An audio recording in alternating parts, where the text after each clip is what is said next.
You guys, welcome back. Family, I pray that you have been journeying well. If this is your first time watching one of my videos, welcome. What's good? So glad to have you. Please be sure to like, share, and subscribe. Hit that notification bell so that you do not miss a thing.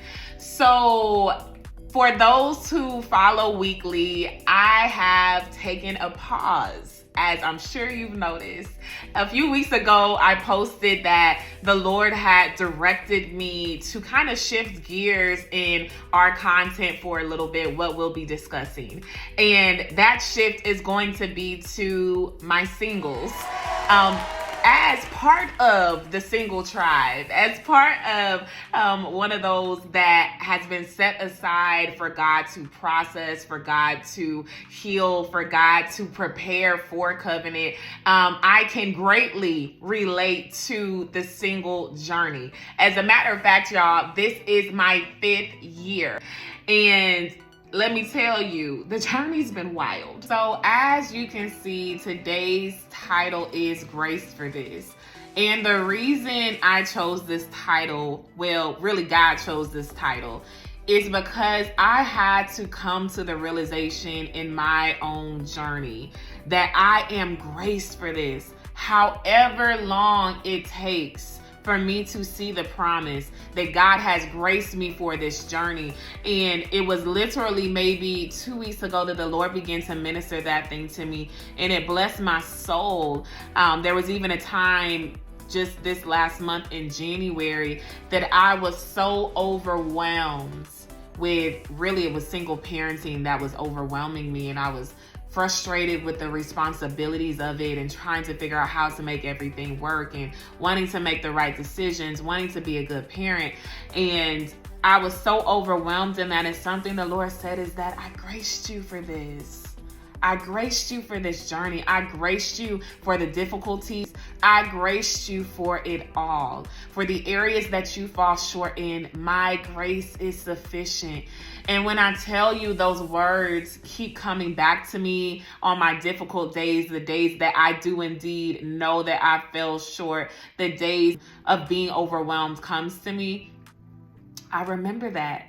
And I want to encourage you guys with that, because a lot of times, you know, we try to do our single season like it's a bid, like it's a prison sentence. Like, let me do this as quickly as possible. Let me keep my head down. Let me just get through it and get to the prize, right? And the fact of the matter is that the prize is actually in that you get this uninterrupted time with God. The prize is in the fact that you have this season of your life, especially if you don't have children, that you get to just spend it with God as He completely processes you, as you get to know Him, and as He begins to mold you into what He intended in the first place.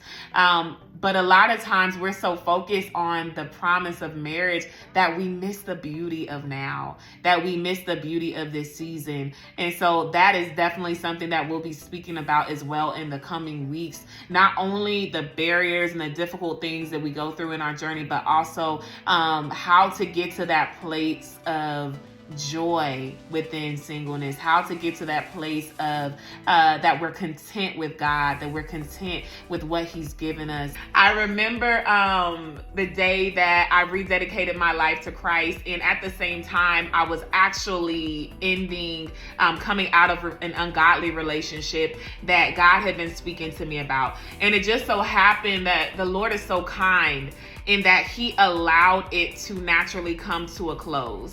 And I don't know about y'all, but for me, every relationship I have ever had in my 31 years, it literally has ended in the same fashion, in that it was like, there was not a big fight, there wasn't a big blow up, except for one, and I'll get to that later. But for the most part, every relationship, whether it was an actual we're in this together, whether this was like a situationship, you know, every single time God caused that thing to naturally fizz out.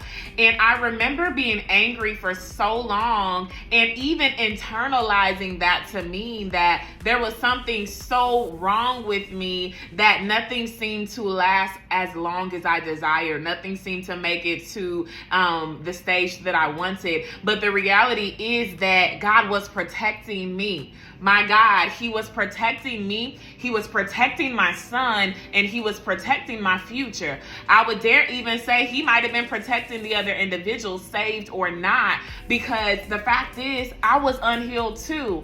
I was unprocessed too. And just as damaging as they might have been to me, I would have been to them. And so my journey has been wild. It's been very interesting. It's taken a lot of turns that I did not expect. Let me give you just a little bit more background. So I was actually married to my son's father. I had my son at 19 years old, and his father and I decided to get married. You know, we had pressures from the church, pressures to some degree from family to make it work, because we were so young, and then a child was now entering the world. And so we got married, but at 19 years old, you're not prepared for marriage. And I thank God, because even now I'm able to share this story in a way that I don't think I have before. Now I can see the fact that both of us were immature, that both of us were babies, and there was pain on both sides, right? And so, but that marriage, it was very difficult. It was very short also. So short that we were actually legally married and living in the same house for less than a year. It was an extremely short marriage. Of course, divorce took a bit more time than that, but it was very short. It was very toxic. And I remember when I left that relationship, and I had a conversation with my mom, my stepmom to be exact. We had a conversation, and she sat down with me and she was encouraging me. She said, listen, she had been through divorce before she met my dad. And she was encouraging me in that it doesn't have to take God forever. And there were so many times during that time, during that season, that I would vacillate between having great hope, great faith, but then something would happen and then it would throw me off, or even just the loneliness of it. There is another layer of loneliness that comes with parenting while single, especially if you don't have a co-parent situation. And that's because the weight of not only trying to guide yourself through life. As I said, I was young, so I was just trying to learn how to be an adult, let alone becoming a mother. So trying to guide myself through life and trying to guide a little human through life and teach them and nurture them and be a good example, it's very difficult. It's difficult even now. And so I had many times in my journey that I was flat out frustrated. I was mad. I felt, there were even times where I had bitterness rising in my heart that I could not congratulate others when I saw that they were in either happy relationships or that they were getting married. Like, my heart was irritated with it. And it's not that I wished bad on them. It was just that I was so unhappy with the turns that my life had taken after having a difficult childhood. That adulthood started off wrong. You know, I was angry with that. And so back to 2017, when I rededicated my life to Christ and I left a relationship that it wasn't aligned with God's will. I remember saying to the Lord, you know, for at least like the first year and a half, I just wanted to be left alone. I had such an intense season of warfare coming in that first year and a half of my rededication to Christ that I didn't want to be bothered. I didn't want to be looked at. I didn't want to be approached. I didn't want to be talked to. Nothing. Don't say nothing to me. Act like I'm not here. Okay. And for that first year, it allowed me to focus. It allowed me to focus on God. It allowed me to really get to know more about who he was. It allowed me to learn my word. But after I came out of that, I began to listen to a lot of sermons and messages. I purchased books about how to prepare for marriage because I knew that I was extremely broken. I knew that I had a lot of unhealthy things to unlearn. I had a lot of growing to do. So I began to arm myself with knowledge and understanding of what the word says about marriage and covenant. I listened to a lot of popular sermons and preachers back then who had series on relationships, and I learned and gleaned a lot. And it just so happened that during that period, the Lord began to use me to minister to other young women, other women just in general, about singleness and the journeys that they were on, and trying to assist them with dating in a godly manner, even though I had not started dating yet, trying to assist them with how I became, how I received freedom from fornication. And I began to do that, and all the while my desire for marriage began to grow again. And as I hit around year 3, I began to feel a little restless, or I began to feel like, okay, it's been 3 years, God, what's up? What's going on up there? I'm still here and single, and evidently what happened was there is a challenge, a very popular challenge on Facebook. You all may have heard of it, but it is the Pray for Your Future Spouse challenge. And the group and the challenge is ran by pastors Jamal and Natasha Miller. And they have an awesome singles ministry where they help prepare and equip singles for marriage. But they do a yearly Pray for Your Future Spouse challenge. And one of my older sisters, she actually had participated in the challenge, I think a few times by then. And she told me about it, and I was kind of leery at first, but I went ahead and did it. When I tell you guys that by participating in the challenge, and I actually did it, I believe, two to three times. I believe I did it 2 to 3 times, and at least 2 times. And what happened was I participated in the challenge, and when I say my heart was revealed, my heart was revealed. I didn't realize it then, but I actually had built up more resistance and aversion to marriage than I realized. I thought that I was ready. I thought that I was really in a place where I could, meet my mate and then move on to hopefully build a successful marriage. But the reality is that I had so much trauma and pain and just bad experience that I was not ready. As a matter of fact, you guys, complete transparency, the challenge was called Pray for Your Future Spouse. How about I found it extremely difficult to pray for that man, period. They would send out a prayer to pray each morning, and I would pray it, and I'd be like, okay, I literally don't feel anything. How do I pray with fire for everything else, but I ain't feeling nothing for this? I would get on the lives and I would listen, and a lot of times it was okay, I don't feel any connection to this. It's very hard for me to pray for someone that in reality I still didn't believe existed.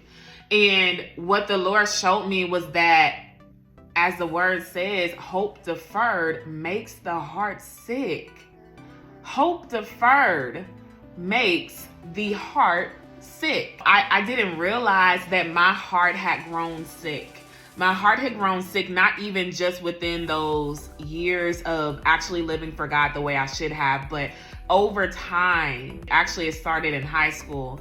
From high school all the way through maybe that 3rd year singleness, my hope had been deferred. So I tried the dating apps many times. Having those encounters and then trying to navigate the playing field while doing the online thing, it just did not work for me. And for me, it actually set me back a lot because I was swiping, and then, you know, potentially meeting someone, or meeting someone and then trying and then having it fail. And each time it was like, it felt like a confirmation to the lie of the enemy that I was never going to find what God promised to me. And I knew that I was destined for marriage. I know that I'm destined for marriage.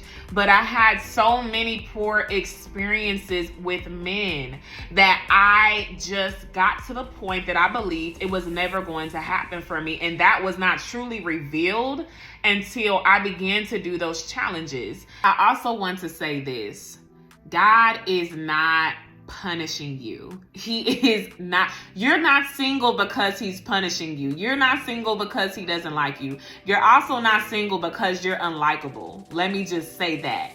You're not single because there's not someone out there for you. If you are still single and you know that you are called to marriage, that God has confirmed that both in your spirit and he has confirmed it with his words, then understand that if you are still single, it's because he still requires something of you. He's still needing something of you while you wait. And one of the things that have also blessed me in this season is that we don't wait on God. We wait in God. And what that means is that instead of literally just looking at my watch again, trying to do that time quickly, what it really means is that we know that there's promises that are yet to be fulfilled, but we're going to continue to work. We're going to continue to be a yielded vessel to him while he prepares us for that thing, for that promise, for that covenant. And so understand again that God is not frustrated with you. He simply wants you to be whole and healed enough that he can trust you with covenant. To bring you to my present, we've talked about my past. We've talked about the difficult things that I experienced in my journey. We didn't go super deep, but we will be going deep in the coming weeks, as I said.